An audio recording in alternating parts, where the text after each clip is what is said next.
Hello दोस्तों, आज हम आपके लिए साधु और नेता की कहानी लेकर आए हैं। कहानी लास्ट तक सुनिए। चलो कहानी शुरू करते हैं। एक बार एक बहुत बड़ा नेता एक साधु के छोटे से आश्रम में गया। वह साधु के बारे में बहुत सुना था, तो उसके मन में आया कि मैं एक बार जाकर के देखता हूँ कि लोग उसकी इतनी तारीफ क्यों करते हैं। जब वह उस आश्रम में गया तो वहाँ पर एक छोटा सा कमरा था जहाँ पर एक कालीन बिछा हुआ था। वहाँ पर कुछ लोग नीचे बैठे हुए थे और साधु जी सामने बैठे हुए थे। कुछ सवाल जवाब चल रहा था। वह नेता उस आश्रम में आया और उस नेता के साथ में 4 बॉडीगार्ड भी थे और उसकी यह आदत थी कि जहाँ पर भी वह जाता था लोग अपनी जगह से खड़े हो जाते थे और उसकी तरफ देखते थे, हाथ जोड़ते थे और सर झुकाते थे। लेकिन यहाँ पर ऐसा कुछ भी नहीं हुआ। साधु व्यस्त होने के कारण उसकी तरफ देखा तक नहीं। तभी नेता को लगा कि यह मेरी बेइज्जती है और वह इस बात से गुस्सा हो गया। नेता ने थोड़ा गुस्से से साधु की बात को बीच में काटते हुए कहा कि मैं आपसे कुछ कहना चाहता हूँ। साधु ने उसकी तरफ देखा और बोला, आप थोड़ी देर रुकिए, पहले मैं इनके सवाल का जवाब दे दूं, उसके बाद मैं आपसे बात करता हूँ। तब तक आप अगर चाहे तो आप बैठ सकते हैं। बस साधु का इतना कहने की ही देरी थी। नेता का चेहरा गुस्से से लाल हो गया और फिर उसने अपना सारा गुस्सा उस साधु पर निकाल दिया। अभी तक वह नेता बहुत तमीज से आप कह करके बात कर रहा था, लेकिन अब वह तू तड़ाक पर उतर आया। नेता ने उस साधु को कहा, तुझे पता भी है मैं कौन हूँ और तू किससे बात कर रहा है?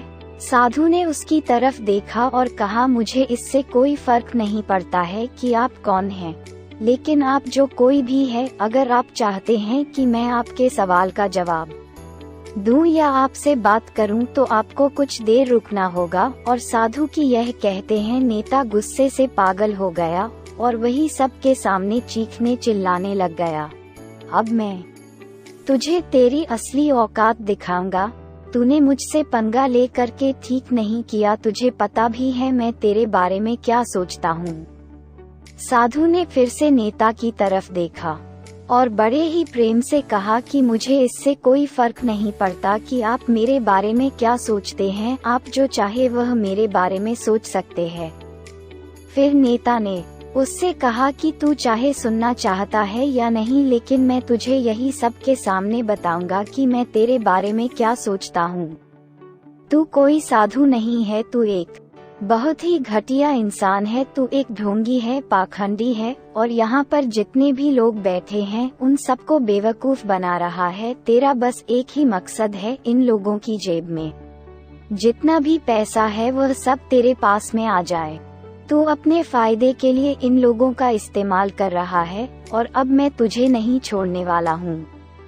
पूरी दुनिया के सामने तेरा पर्दाफाश करके रहूंगा। लेकिन उसके इतना बोलने के बाद भी हल्की सी मुस्कान उस साधु के चेहरे पर बनी ही रही।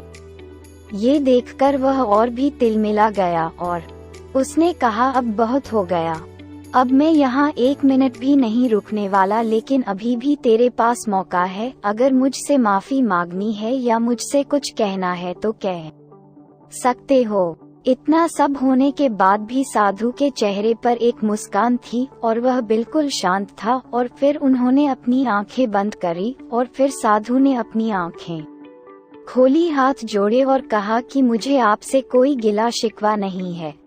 आपके लिए मेरे मन में कोई भी गलत ख्याल नहीं है। जो भी मेरे बारे में आपने कहा वह आपकी अपनी सोच थी, तो मुझे आप में कोई भी बुराई नजर नहीं आती है। मुझे आप बहुत ही भले इंसान लग रहे हैं। और साधु के इतना कहते ही नेताजी का दिमाग 7वें आसमान पर पहुंच गया। उसके चेहरे पर एक अजीब सी खुशी थी, क्योंकि उस साधु ने वही कहा जो बाकी सब लोग उस नेता को कहते हैं। और वह खुशी खुशी उस आश्रम से अपने घर की तरफ चला गया और जाकर के अपने पिताजी के साथ में बैठ गया। उसके पिताजी ध्यान में थे। उन्होंने पूरी जिंदगी सिर्फ लोगों की सेवा करी और बदले में कुछ भी उम्मीद नहीं किया तो थोड़ी देर बाद जब उन्होंने अपनी आंखें खोली और देखा अपने बेटे को अपने साथ बैठे हुए तो उनके बेटे के चेहरे पर आज एक अजीब सी खुशी थी, जो आज से पहले उन्होंने कभी नहीं देखी थी। फिर उसने एक एक करके सब कुछ बताया कि आज क्या हुआ, किस तरह से वह आश्रम गया और वहाँ पर क्या हुआ, उसने क्या कहा और साधु जी ने क्या कहा। जब उसके पिताजी ने पूरी बात सुनी तो थोड़ा सा मुस्कुराए और अपने बेटे को देख करके बोले कि उन्होंने तुम्हारी तारीफ नहीं करी, क्योंकि उन्होंने वह नहीं कहा कि जो तुम हो, उन्होंने वह कहा कि जो वह खुद है, और तुमने जो भी कुछ उनको कहा वो नहीं कहा कि जो वो है, बल्कि तुमने वह कहा जो तुम खुद हो। यही बात वेदों में भी कही गई है, यथा दृष्टि तथा सृष्टि।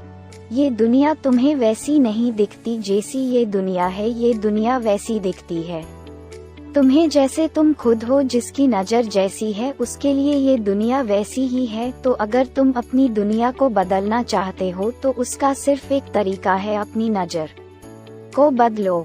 आज की हमारी कहानी से आपको कुछ सीखने को मिला है तो वीडियो को लाइक करें, चैनल को सब्सक्राइब करें। मिलते हैं अगली वीडियो में, जब तक के लिए धन्यवाद।